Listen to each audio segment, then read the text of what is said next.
దేవుని యొక్క వాగ్దానములను విందాము. ఆయన ఇచ్చిన అభిషేకము సత్యమే గాని అబద్ధము కాదు. యోహాను మొదటి పత్రిక 2వ అధ్యాయం 27వ వచనము.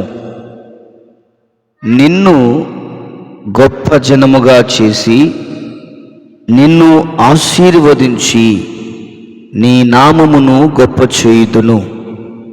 ఆదికాండం 12వ అధ్యాయం 2వ వచనము.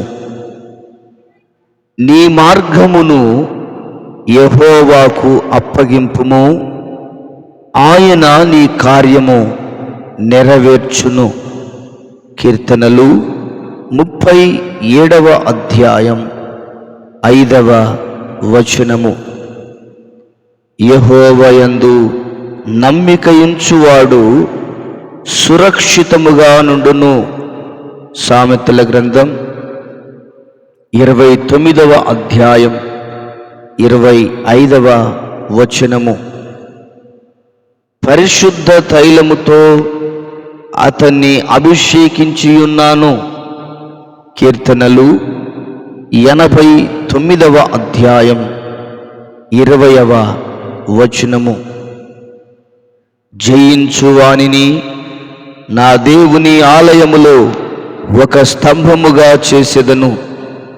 ప్రకటన గ్రంథం 3వ అధ్యాయం 12వ వచనము.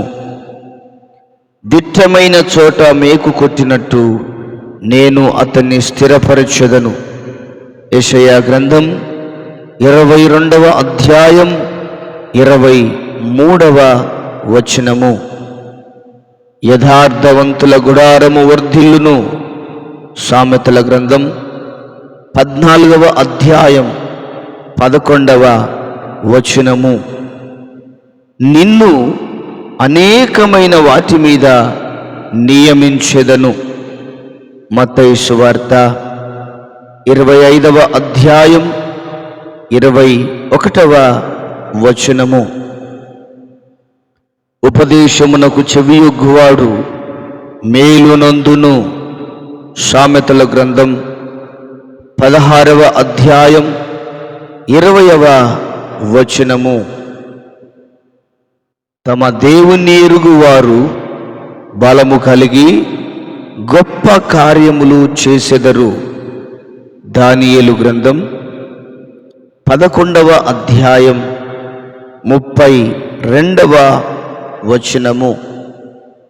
యెహోవాను ఆశ్రయించువాడు ధన్యుడు. సామెతల గ్రంథం 16వ అధ్యాయం 20వ వచనము. నీ సంతతి మీద నా ఆత్మను కుమ్మరించెదను. యెషయా గ్రంథం 44వ అధ్యాయం 3వ వచనము. నా నామమును బట్టి అతని కొమ్ము హెచ్చించబడును.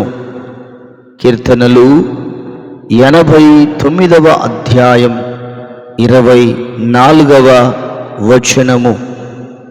యెహోవాను ఆశ్రయించువారు సమస్తమును గ్రహించుదురు. సామెతలు 28వ అధ్యాయం 5వ వచనము. యథార్థవంతుల ప్రార్థన ఆయనకు ఆనందకరము. సామెతల గ్రంథం 15వ అధ్యాయం 8వ వచనము. ఎల్లవేళలా నీతిని అనుసరించి నడుచుకుని వారు ధన్యులు. కీర్తనలు 106వ అధ్యాయం 3వ వచనము. అతడు నన్ను ప్రేమించుచున్నాడు గనుక నేనతన్ని తప్పించెదను. కీర్తనలు 91వ అధ్యాయం 14వ వచనము. కన్నీళ్లు విడుచుచు విత్తువారు సంతోషగానముతో పంట కోసెదరు. కీర్తనలు 126వ అధ్యాయం 5వ వచనము. ఇక మీదట నా కొరకు నీతి కిరీటముంచబడి ఉన్నది. తిమోతికి రాసిన 2వ పత్రిక 4వ అధ్యాయం 8వ వచనము. ఓర్పు గొప్ప ద్రోహ కార్యములు జరగకుండా చేయును. ప్రసంగి గ్రంథం 10వ అధ్యాయం 4వ వచనము. కన్నీళ్లు విడుచుచూ విత్తువారు సంతోషగానముతో పంట కోసెదరు. కీర్తనలు 126వ అధ్యాయం 26వ అధ్యాయం 5వ వచనము.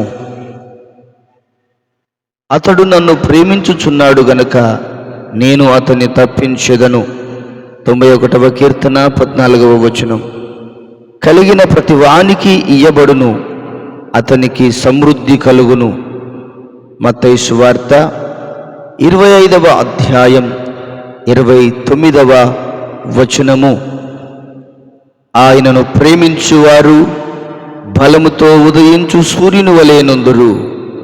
న్యాయాధిపతుల గ్రంథం 5వ అధ్యాయం 31వ వచనము. ఒకడు నన్ను సేవించిన ఎడల నా తండ్రి అతన్ని గణపరుచును. యోహాను సువార్త 12వ అధ్యాయం 26వ వచనము. సంతుష్టి సహితమైన దైవభక్తి గొప్ప లాభ సాధనమయ్యున్నది. తిమోతి మొదటి పత్రిక 6వ అధ్యాయం 6వ వచనము. యథార్థముగా ప్రవర్తించు వారికి ఆయన ఏ మేలును చేయక మానడు. కీర్తనలు 84వ అధ్యాయం 11వ వచనము. ఆయన నీకు సంపూర్ణమైన బహుమానమిచ్చును. రూతు గ్రంథం 2వ అధ్యాయం 12వ వచనము. దేవుడే తీర్పు తీర్చువాడు. ఆయన ఒకని తగ్గించును, ఒకని హెచ్చించును. కీర్తనలు 75వ అధ్యాయం 6వ వచనము. సాత్వికమైన మనస్సు శరీరమునకు జీవము. సామెతల గ్రంథం 14వ అధ్యాయం 30వ వచనము. యెహోవా నా ప్రాణదుర్గము. 27వ కీర్తన 1వ వచనం. దేవుడి మాటలను మన వినికిడిలో దీవించునుగాక. Amen, amen.